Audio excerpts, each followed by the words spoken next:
আসসালামু আলাইকুম সুপ্রিয় শিক্ষার্থী বন্ধুরা, আশা করি তোমরা সবাই ভালো আছো। তো আজকে আমি এসেছি তৃতীয় শ্রেণীর শিক্ষার্থী বিন্দুদের জন্য।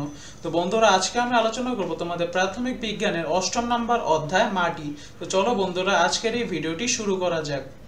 তো বন্ধুরা, চলে এসেছে আজকে তোমাদের ৮ম অধ্যায় মাটিতে। তো আজকে আমরা শুরু করব মাটির পানি ধারণ ক্ষমতা, পার্ট নাম্বার ৩। তো এর আগের পার্টগুলো দেখার জন্য তোমরা অবশ্যই এই ভিডিওর ডেসক্রিপশন বক্সের লিঙ্ক থেকে দেখে নিবে। তো চলো বন্ধুরা, শুরু করা যাক। ইতিমধ্যে আমরা বিভিন্ন ধরনের মাটির বৈশিষ্ট্য সম্পর্কে জেনেছি, যেমন রং, গঠন, মাটির কণার আকার এবং এতে থাকা অন্যান্য পদার্থের উপস্থিতি ইত্যাদি। এগুলোর মতো মাটির পানি ধারণের ক্ষমতাও একটি বৈশিষ্ট্য। কোন ধরনের মাটির পানি ধারণ ক্ষমতা বেশি বা কম? তো চলো বন্ধুরা, আমাদের একটি কাজ দেওয়া রয়েছে, সেটি একটু দেখে নিই। মাটির পানি ধারণ ক্ষমতা পর্যবেক্ষণ।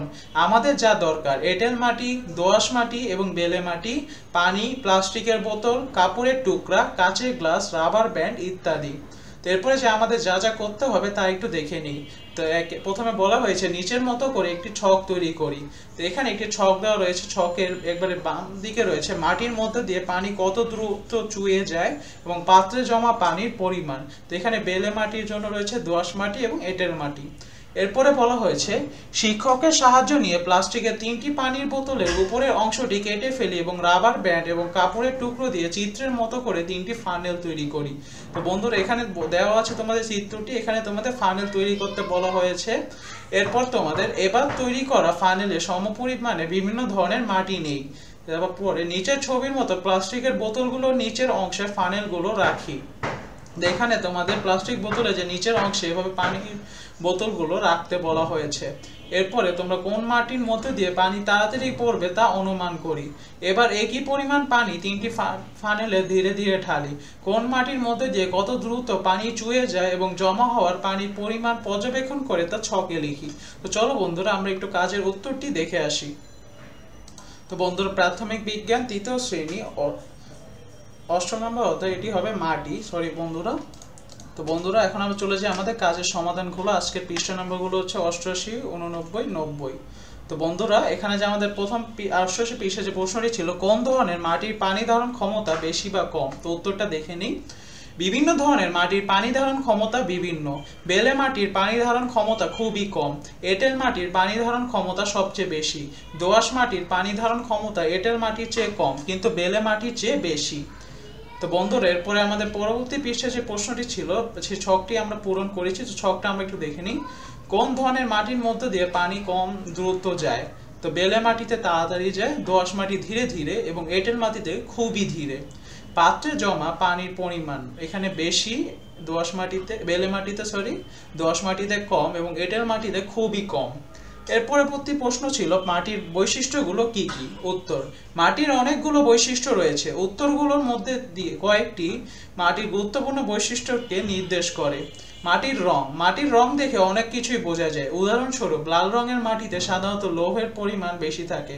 মাটির গঠন: মাটির কণাগুলো কিভাবে একত্রিত হয়েছে সেটাকে মাটির গঠন বলে। মাটির গঠন মাটির জল ধরে রাখার ক্ষমতা, বায়ু চলাচল এবং উদ্ভিদের মূলের বৃদ্ধিতে প্রভাব ফেলে। মাটির কণার আকার: মাটির কণাগুলোর আকারের উপর নির্ভর করে মাটির ধরন নির্ধারিত হয়। উদাহরণস্বরূপ, বালি, পলি এবং কাদা মাটির কণার আকার আলাদা আলাদা। মাটির পানি ধারণ ক্ষমতা: মাটি কতটুকু পানি ধরে রাখতে পারে সেটাকে মাটির পানি ধারণ ক্ষমতা বলে। এই ক্ষমতা মাটির গঠন এবং কণার আকারের উপর নির্ভর করে। তো অলরেডি বন্ধুরা, আমরা উত্তরগুলো দেখেছি। তো আমরা এই প্রশ্নের উত্তরটি মাত্রই দেখলাম যে মাটির বৈশিষ্ট্যগুলো কি কি। তো চলো আমরা পরবর্তী পৃষ্ঠায় চলে যাই। তো এখানে আমাদের পর্যবেক্ষণের উপর ভিত্তি করে নিম্নলিখিত প্রশ্নগুলো নিয়ে আলোচনা করতে বলা হয়েছে, যেমন কোন ধরনের মাটির মধ্য দিয়ে পানি তাড়াতাড়ি যেতে পারে, কোন ধরনের মাটির মধ্য দিয়ে পানি সবচেয়ে ধীর গতিতে যায়, কোন ধরনের মাটি সবচেয়ে বেশি পানি ধারণ করতে পারে। তো বন্ধুরা, আমরা উত্তরগুলো দেখে নিই। তো এখানে যে প্রথম প্রশ্নটি ছিল সেটি উত্তর হবে বেলে মাটি, কারণ বেলে মাটির কণাগুলো বড় এবং এদের মধ্যে অনেক ফাঁক থাকে। এই ফাঁকগুলো দিয়ে পানি সহজে চলে যেতে পারে।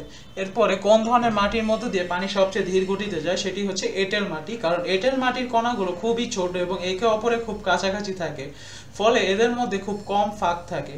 তাই পানিকে এঁটেল মাটির মধ্য দিয়ে যেতে অনেক সময় লাগে। এরপর রয়েছে কোন ধরনের মাটি সবচেয়ে বেশি পানি ধারণ করতে পারে? উত্তর: এঁটেল মাটি, কারণ আমরা দেখেছি এঁটেল মাটির কণাগুলো খুব কম ফাঁক থাকে এবং সেজন্য তাদের মধ্যে পানি অনেকক্ষণ ধরে রাখতে পারে। তো বন্ধুরা এরপরে আমরা একটু ফলাফলটি দেখি। পরীক্ষণের মাধ্যমে জানলাম যে বিভিন্ন মাটির পানি ধারণের ক্ষমতা বিভিন্ন রকমের। যেমন বেলে মাটির পানি ধারণ ক্ষমতা খুবই কম, তাই বেলে মাটির মধ্য দিয়ে পানি খুব দ্রুত চলে যেতে পারে। দোআঁশ মাটির মধ্যে দিয়েও পানি ভালোভাবে যেতে পারে, তবে বেলে মাটির চেয়ে অপেক্ষাকৃত ধীরে ধীরে যায়। দোআঁশ মাটির পানি ধারণ ক্ষমতা এঁটেল মাটির চেয়ে কম, কিন্তু বেলে মাটির চেয়ে বেশি। এঁটেল মাটির মধ্যে দিয়ে খুবই কম পানি যেতে পারে। এঁটেল মাটি সবচেয়ে বেশি পানি ধারণ করতে পারে। যেমন এখানে দেওয়া রয়েছে কোন ধরনের মাটির মধ্যে দিয়ে পানি কত দ্রুত যায়। বেলে মাটিতে তাড়াতাড়ি, দোআঁশ মাটিতে ধীরে ধীরে এবং এঁটেল মাটিতে খুবই ধীরে। এরপরে বন্ধুরা মাটির বৈশিষ্ট্য সম্পর্কে আরো কিছু জানি। মাটি কণার আকারে ভিন্নতার কারণে ভিন্ন ভিন্ন ধরনের মাটির মধ্য দিয়ে পানি চলাচলের গতি ভিন্ন হতে পারে। এঁটেল মাটি, এঁটেল মাটির কণা সবচেয়ে ছোট এবং ঘন, তাই এঁটেল মাটি দিয়ে সহজে পানি যেতে পারে না। এ মাটির পানি ধারণ ক্ষমতা সবচেয়ে বেশি। বেলে মাটি, বন্ধুরা, এ মাটির কণাগুলো আকৃতিতে বড় বলে মাটিতে যথেষ্ট ফাঁক থাকে এবং তাই পানি খুব দ্রুত চলে যেতে পারে।